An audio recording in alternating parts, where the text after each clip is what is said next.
കേരള ഹൈക്കോടതിയിൽ ഈ ദേവസ്വം ബോർഡുകളുടെ പ്രവർത്തനം, ക്ഷേത്രങ്ങളുടെ ഭരണകാര്യങ്ങൾ ഇതൊക്കെ മേൽനോട്ടം വഹിക്കാനുള്ള ഒരു ബെഞ്ചുണ്ട്. അതിന് ദേവസ്വം ബെഞ്ച് എന്ന് അറിയപ്പെടും. അതിൽ ഒരുപാട് മഹാരഥന്മാരൊക്കെ ഇരുന്നിട്ടുണ്ട്.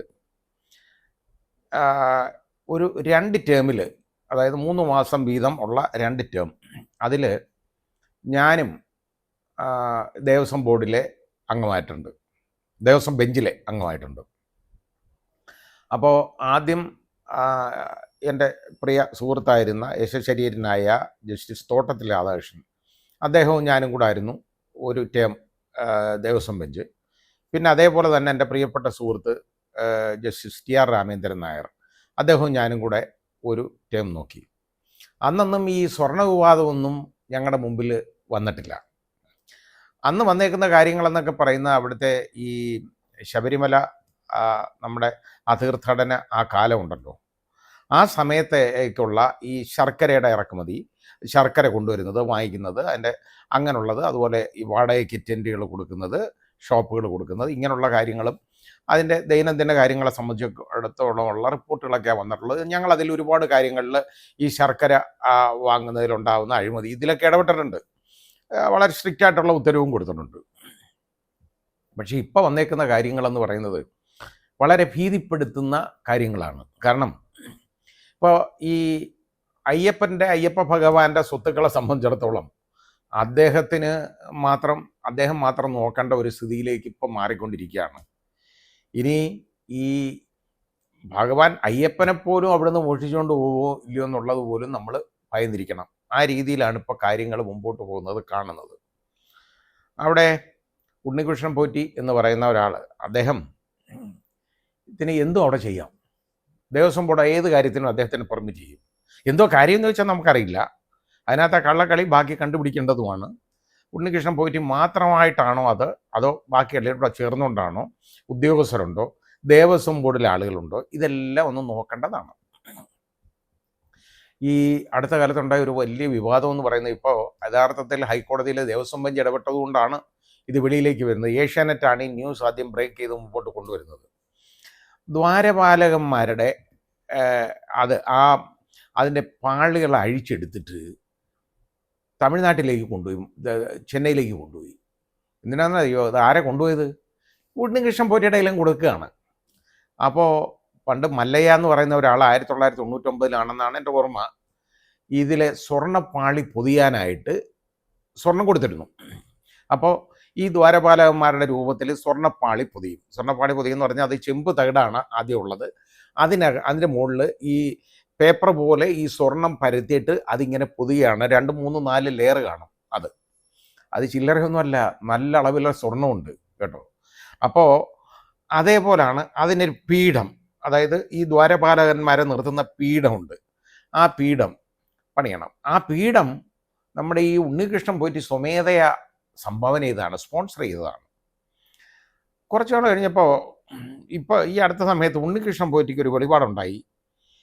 അയാൾ കൊടുത്തേക്കുന്ന ഈ പീഠങ്ങൾ അവിടെ കാണാനില്ല കേട്ടോ എന്നൊരു പരാതി എഴുതിയും കൊടുത്തു കേട്ടോ.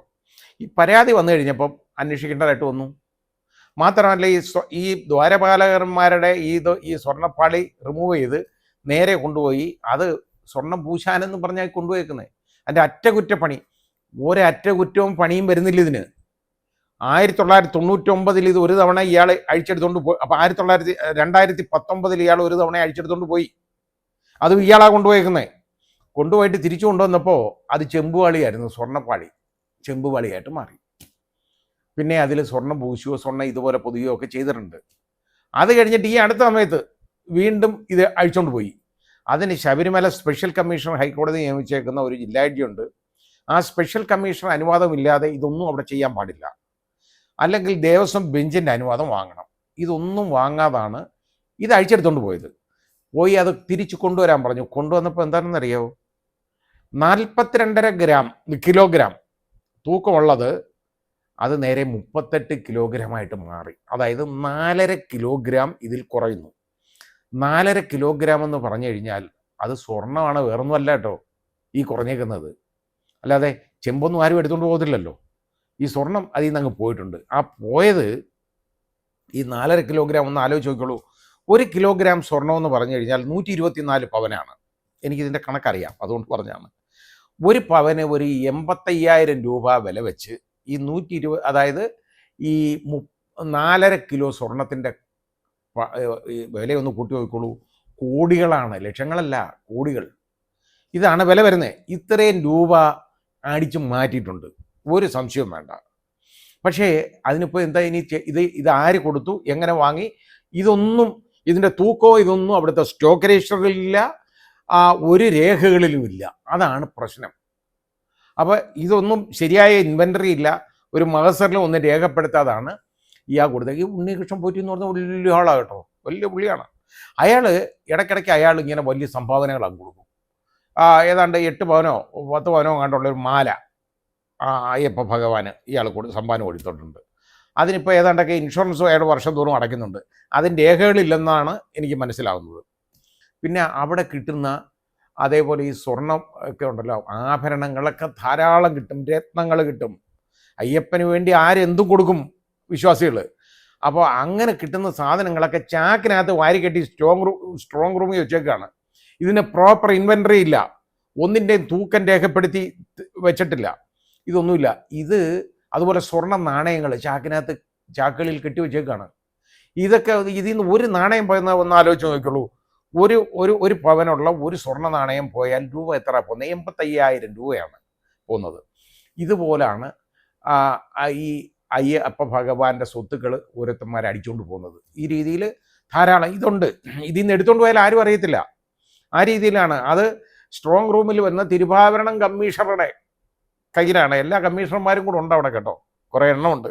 ഇതെല്ലാം കൂടെ ചേർന്നിട്ട് നല്ല പണിയാണ് അവിടെ നടത്തിക്കൊണ്ടിരിക്കുന്നത്. കാരണം അയ്യപ്പന് ചോദിക്കാനും പറയാനും ഒക്കത്തില്ലല്ലോ, അദ്ദേഹത്തിൻ്റെ പ്രവർത്തനങ്ങൾ മറ്റ് രീതിയിലല്ല വെളിവരുള്ളൂ. അത് കാരണം ഇത് ഇഷ്ടംപോലെ എടുത്ത് പെരുമാറാമെന്ന് ഇവർക്കറിയാം. ഈ ദേവസ്വം ബോർഡും അതിലെ കുറേ ആളുകളും ഇതുമായിട്ടൊക്കെ ഉള്ളവരൊക്കെ ഉണ്ട് കേട്ടോ. അവരിപ്പോൾ പറയുന്ന ഇപ്പോഴത്തെ ദേവസ്വം ബോർഡിൻ്റെ ഇപ്പോഴത്തെ ദേവസ്വം ബോർഡ് ചെയർമാൻ, ട്രാവൻകൂർ ദേവസ്വം ബോർഡിൻ്റെ ചെയർമാൻ ഇപ്പോൾ പ്രശാന്ത് പറയുന്നത്,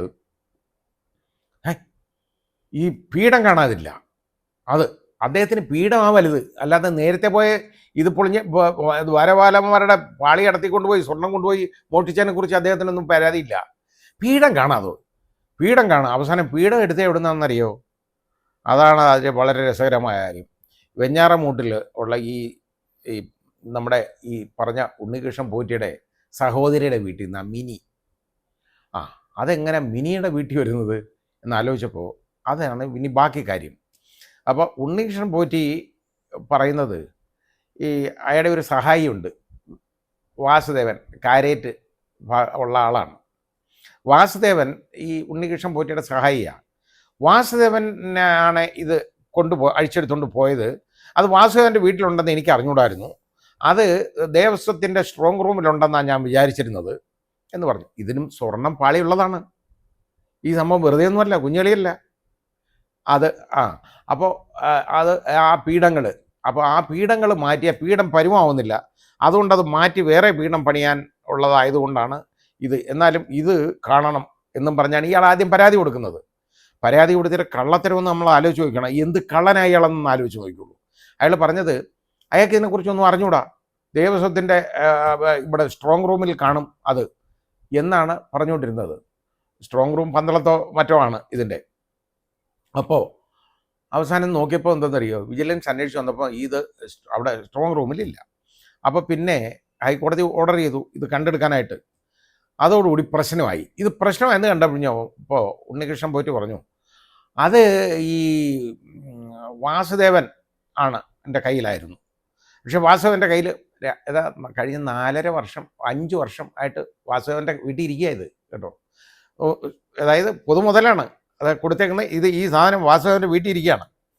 അപ്പോൾ അത് കഴിഞ്ഞപ്പോൾ ഈ ഉണ്ണികൃഷ്ണൻ പോറ്റി പതുക്കെ മുങ്ങിയിരിക്കുക തിരുവനന്തപുരത്തെങ്ങാണ്ടാണ്. കാരണം പുതിയ പീഠം പണിയിപ്പിക്കാനുള്ള തത്രപ്പാടിലാണ് അയാൾ. അപ്പോൾ അങ്ങോട്ട് അപ്പോൾ സുഭദ്രാമ്മ എന്ന് പറയുന്ന ഉണ്ണികൃഷ്ണൻ പോറ്റിയുടെ അമ്മ പറഞ്ഞത്, ഈ വാസുദേവൻ ഇതിവിടെ കൊണ്ടുവന്നിട്ട് ഇതിവിടെ വെക്കണമെന്ന് പറഞ്ഞു. അപ്പം മോൻ പറഞ്ഞു, അത് ഇവിടെ ഞാൻ ഏറ്റെടുക്കാൻ ഒക്കത്തില്ല, കാരണം ഞാനത് ഏറ്റെടുക്കുകയാണെങ്കിൽ 5 വർഷം ഇതിന് ഒളിച്ചു വെച്ചു എന്നുള്ളതിൻ്റെ ഉത്തരവാദിത്തം എനിക്ക് എടുക്കേണ്ടതായിട്ട് വരും.